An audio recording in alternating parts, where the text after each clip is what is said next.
লংকাৰ পশ্চিম কাৰ্বি আংলং খেৰণীত জীৱন্তে অগ্নিদগ্ধ যুৱকৰ মৃত্যুত প্ৰতিবাদ।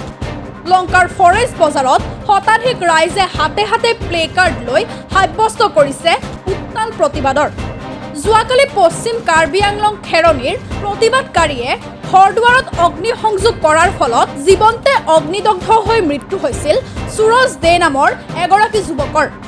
উক্ত ঘটনাক কেন্দ্ৰ কৰিয়েই আজি প্ৰতিবাদত লংকাৰ ফৰেষ্ট বজাৰত শতাধিক ৰাইজে ঘটনাৰ মূল অভিযুক্ত লিপছন ৰংফাৰক উচিত শাস্তিৰ দাবী জনাইছে।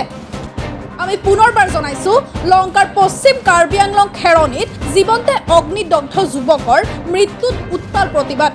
লংকাৰ ফৰেষ্ট বজাৰত শতাধিক ৰাইজে হাতে হাতে প্লে কাৰ্ড লৈ সাব্যস্ত কৰিছে প্ৰতিবাদৰ। যোৱাকালি কাৰ্বি আংলং খেৰণীৰ প্ৰতিবাদকাৰীয়ে ঘৰদুৱাৰত অগ্নি সংযোগ কৰাৰ ফলত জীৱন্তে অগ্নিদগ্ধ হৈ মৃত্যু হৈছিল সুৰজ দে নামৰ এগৰাকী যুৱকৰ। উক্ত ঘটনাক কেন্দ্ৰ কৰি আজি প্ৰতিবাদত লংকাৰ ফৰেষ্ট বজাৰত শতাধিক ৰাইজে ঘটনাৰ মূল অভিযুক্ত লিপছন ৰংফাৰক উচিত শাস্তিৰ দাবী জনাইছে। কালি কাৰ্বি আংলঙৰ খেৰণীত সুৰজ দেক ঘৰৰ ভিতৰত জ্বলাই দিয়া হৈছে। এইটো আমি ন্যায্য দাবী বিচাৰিছো প্ৰশাসনৰ ওচৰত, আৰু এইটো কেছ ফাষ্ট ট্ৰেক আদালতত চলিব লাগে। আৰু তেওঁৰ নাম আছিলে লিপছন ৰংপাৰ, তেওঁক সোনকালে গ্ৰেপ্তাৰ কৰিব লাগে।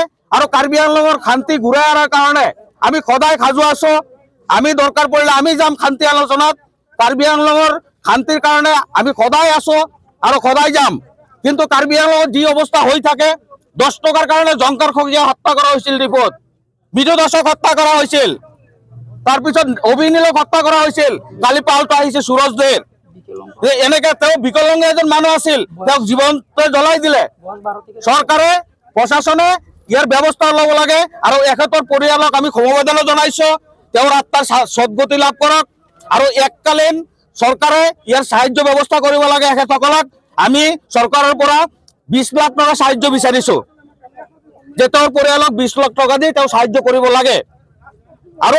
আৰু অনাগত দিনত যাতে কাৰ্বি ভূমিত শান্তি ঘূৰি আহে, সেইকাৰণে আমি অহৰহ চেষ্টা চলাই যাম। লংকাৰ পৰা প্ৰসেনজিৎ দাসৰ ৰিপৰ্ট, গ্লোবেল নিউজ নেটৱৰ্ক।